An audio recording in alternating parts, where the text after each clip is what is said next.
when I was listening to some history regarding the before the Ottomans, when there was the common theme in that history was that the Muslim leaders, they wanted to, for political gain or for worldly gain, they were fighting and killing each other. Even when they had a common enemy, which was the Kafirs attacking, they were still fighting and killing each other. And I see that now it's very similar, that Muslim leaders are...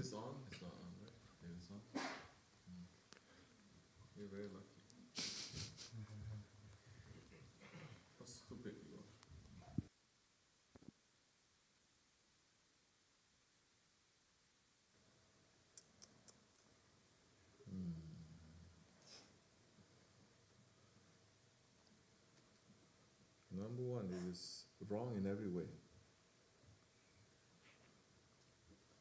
It's very flat. It's very one-dimensional. Talking about something that is so heavy. Don't stand in judgment, or else you sound like one of many stupid Muslims out there, that all their good deeds are going to be cancelled because they can stand in judgment of kings and sultans. Judging, we don't even, everything about us is haram. And we're going to sit and say, the Muslim leaders in the past, especially killing each other for political gain and for this. How you know? You know with what you're being taught. What are you being taught? Who taught you? It's wrong then, it's wrong now. Which Muslim leader is killing each other for political gain? Which one? The king of Bahrain is killing king of Saudi Arabia, is killing the king of... Where? Are they doing that now? Are they doing that now? No. If you're talking about Pakistan, well, that's something else. It's not kings anyways. So where are you going to make everything to fit? Huh? Then with that, you can easily say, the Sahabe Kiram, for their own, reasons, they're killing each other also. They were. One day, didn't they go to war? Yes. For what? Then how you know those Muslim kings, they're not doing the same? Who can speak about them? This is the thing. Who has permission to speak? Not every subject you can have permission to speak. Not every subject that you have permission to go down to study also, because the information about it is all wrong. And you're just repeating everything that we've heard all our lives. How many times you hear me saying, and I'm repeating Shaykh, and he says, don't judge them. The worst of them is better than the best of us, the best of our leaders, the worst of them. Islam was still rising. And Shaykh Afendi specifically said, even the Umayyas who were hunting down the Ahlul Bayt, he's saying, he says, don't judge them and don't say anything. It's not our business. We're Ahl Sunnah. You understand?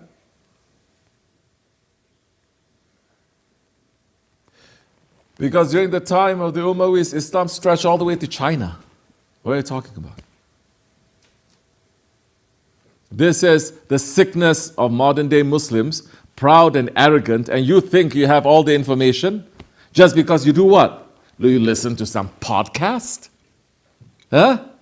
For how long? Hours and hours? 10 minutes? Not even. Or you read something online. We are Ahli Tariqat. Be careful. Be careful.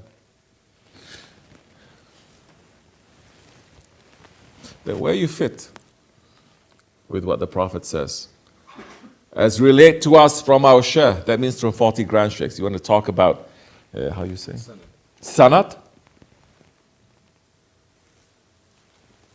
Then where are you going to put that hadith? Where the Prophet says, alayhi salatu wassalam. You know where I'm going with this? The leader is the essence of the people. What the people are, Allah selects that kind of leaders. Then what do you say to them? Then where do you say to what the Prophet ﷺ says, if there are two heads, cut one of them off. then what do you say?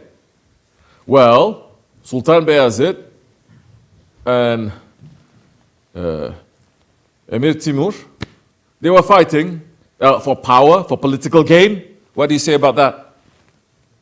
Say, same. Say, they are the same. Sultan Bayazid, was he a Khalifa at that time? He was not even. Emir Timur, was he even a Sultan? Was he a Sultan? No, he was not. He served a Sultan. This is how much you know. But they were fighting with each other. They went to war for political gain, for personal power. But one, his Shaykh was Shah Naqshbandi. And the other one was who? And who is that? The son of our Grand Sheikh. Both of them, they have sheikhs. Where are you going to go with that? So when it comes to Islamic history and politics, don't touch, especially for murids. So many people are going to disagree with me. We are not speaking empty. I'm not saying this because I'm putting things together, or I'm being told this or that. This is the direct knowledge and the order is coming from our sanad. You understand? And if you're going to deviate to that, then it is going to be a big danger to you. Anybody else wants to do it, you're free. It's a free country, world, yani. But our murids must be very careful. Because if we say one word that is against them, Allah may not like it. He is... Shaykh Effendi is going even further than that. How he goes further than that? Huh? Hajjaj.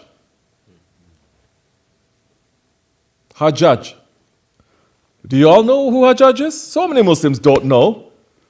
Because you're not interested to know your history. But those who know, they say Hajjaj is a who?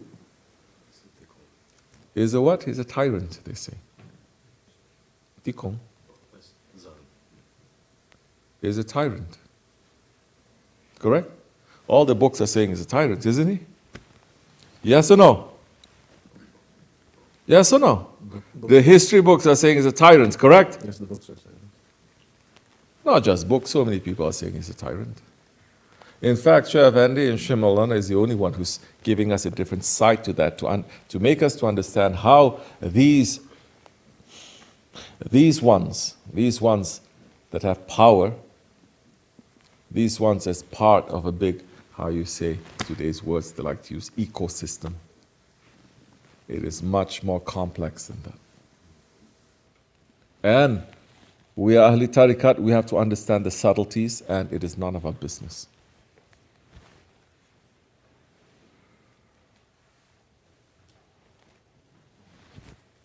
So Hajjaj, how the story goes? He collected all the alims, all those ones who think they're alims, like so many of you,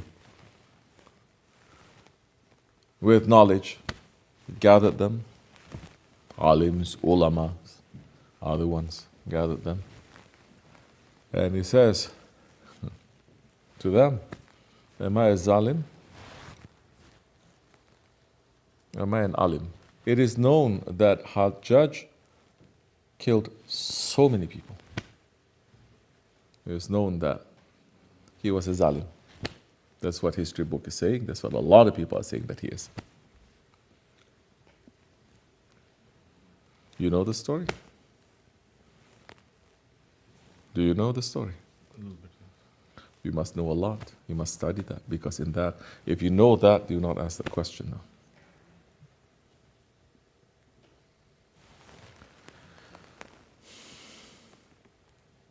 So he gathered them and he says, am I a zalim or am I an alim? Alim? The one with knowledge, or am I a zalim? Some of them, they say, you're a zalim. He says, cut their necks off. I'm ruler. I've been appointed by the Khalifa. He was appointed. To who?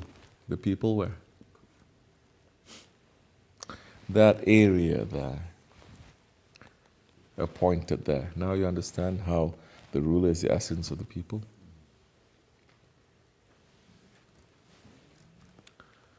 It says, they say I'm a zalim, okay, cut his neck off.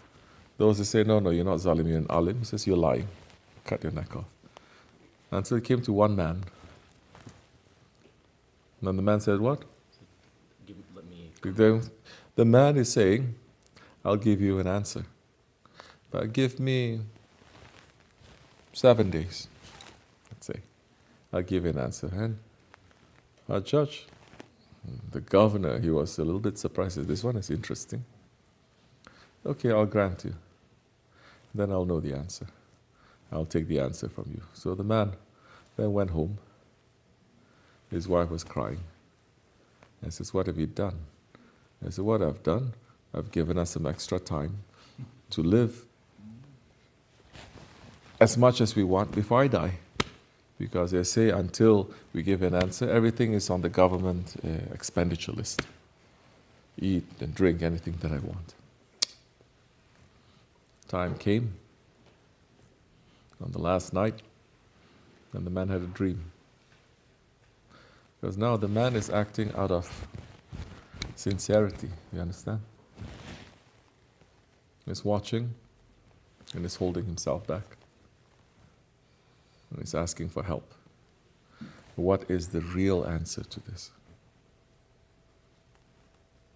In that dream, he was like in a big masjid like this. And he found himself in the masjid. It was dark. And he was behind, like hidden. Of course, so many are going to watch this and going to look at this story and they're going to say, what is the dalil? Who told you this? This is wrong, blah, blah, blah, blah. You can do that. This is not for you. It's for those who understand a little bit. And he was there in the darkness, suddenly the door opened. The bright light shining, coming through. And it was Hazrat Abu Bakr Siddiq, radiallahu anhu, entering. Then Hazrat Umar entering. Hazrat Usman, Hazrat Ali. Then all the Sahabis, they enter. Entering, filling up the space. Then the VIP has to be last one. Everyone has to wait for him. Holy Prophet ﷺ appeared. Everyone sitting, Holy Prophet ﷺ then learn up.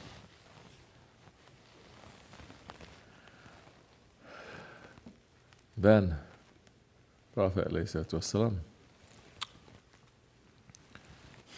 in front of him, all the Sahabis there, and lastly crawling there on his hands and feet was Hajjaj. He was crawling. And such stern attitude the Prophet had, giving the order, enter. He came crawling, and in front of him was a book. And he gave it to the Prophet, like this, not even looking at the face. And the Prophet, look, approving it, give it back to him. Hajjaj crawling back. And the Prophet gave sohbat. He left. Abu Bakr Siddiq, Umar, Usman, Ali, and all the Sahabis, they left, and the door closed, and the man is standing there. And he says, what did I witness? Then he woke up. The next day he had to stand in front of Hajjaj. So Hajjaj is saying, so now, you live good for 7 days. Tell me, am I an alim or am I a zalim? And this man smiled and said, you are neither. But you are the what? Shaykh Effendi is saying? The words, you forget. It's like emissary. But let us say, it says, you are not a zalim, you're not an alim, but you're the servant of the Prophet. And then Hajjaj was shocked, looked at him. And the man said, yes, I know what happened last night. You are just carrying out the orders of the Prophet. So who is going to believe this? Who is going to understand this? And this is, by all accounts, the most notoriously evil person in Islamic history. So how now? How much more careful we must be. Not everything is just known as for the sake of an academic discussion. Do you understand?